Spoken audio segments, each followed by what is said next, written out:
promised, I wanted to do a tour of the van, completed tour. We've been traveling in it now for about a week, but wanted to show you how it all came out. So first thing you see when you open the slider is the kitchen galley. You have two lights here, switches for the overhead lights. We have a table that we can mount here. But come on in and I'll show you the rear part of the van first, and we'll work our way up. Okay, so come on in.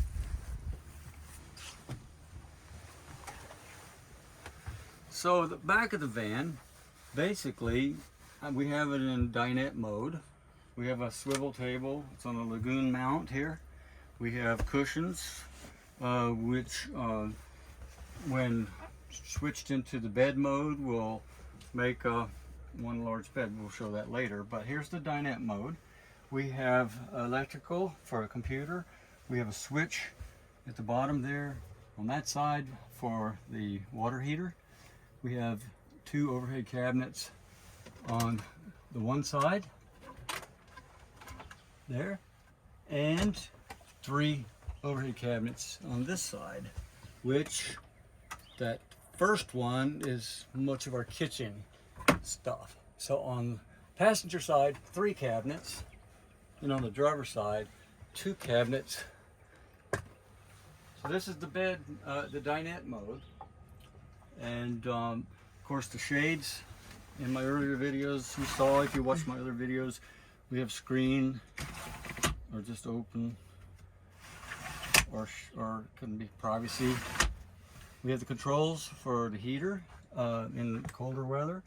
We have the max fan controls there, and we have lights, remote for the lights, overhead lights. So I can just hit that.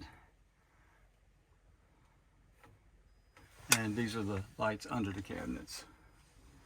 So in dinette mode, again, this table swivels. If one person is working at a computer or whatever and needs to get up, you can just push that over to make way to get out. For the kitchen galley, we have a Movavi sink. These are a deeper bar type sink. And then in the,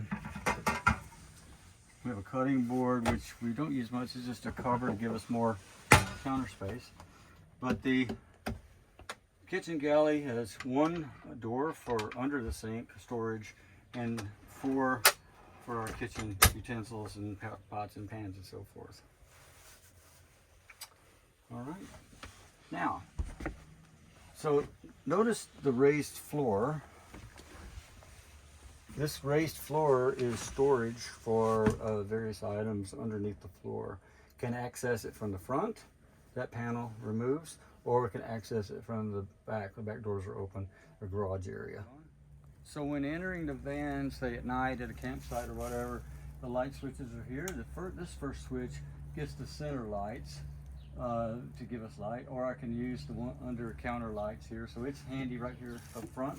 I have a place below the kitchen galley to store hiking shoes and boots and so forth. I mentioned earlier that we have this lagoon mount that is removable, so we don't need necessarily to keep this there. It's just a good storage place for it. But we have another tabletop that fits here, and the seat swivel, so you can swivel this seat around and you have a table, a small table to work out. Okay, the other thing we have is another counter on this side and our refrigerator. It is a 4.8 cubic foot isotherm, has a nice size freezer for meat and ice cream and things like that, and it runs on the 12 volt, and it has a latch so it won't come open during driving. Above the counter space and the refrigerator is a small cabinet. Mostly the electronics are up here. We have all of our chargers in this basket. We have a WeBoost system here. The WeBoost antenna, indoor antenna, is here. And then we have all of our gauges and battery monitor and inverter switches and so forth there. For additional storage, especially going backpacking and hiking and things, I built this overhead headspace shelf, headspace liner. This is the headspace liner. This is the full height of it. But I made this out of the old floor that actually came with the van.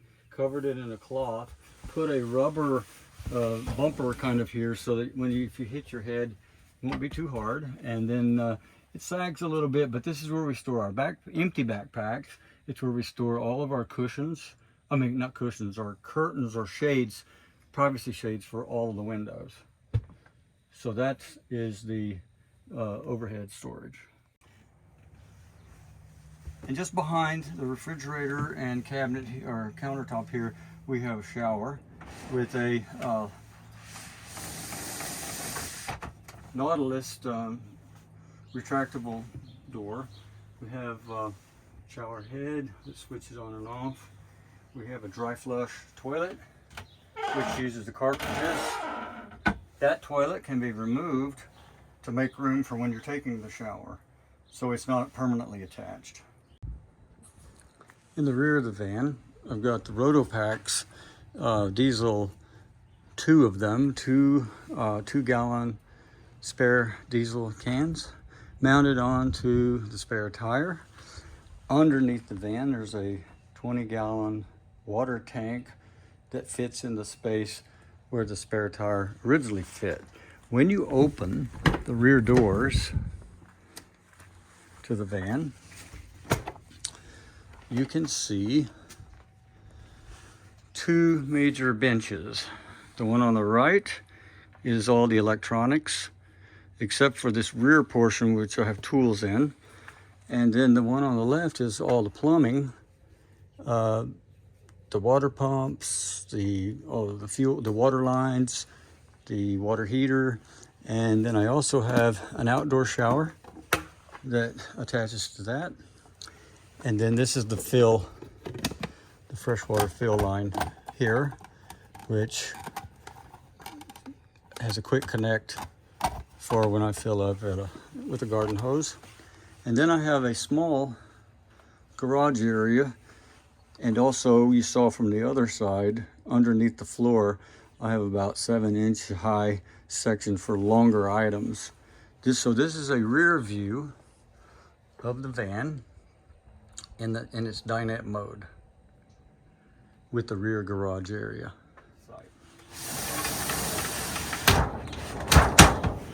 So that pretty much is the tour of our van. Actually, we'll have one other section. We'll set this back up in bed mode, and you'll see the other mode where we take the dining table, move it between, and end up with a bed set up. Okay.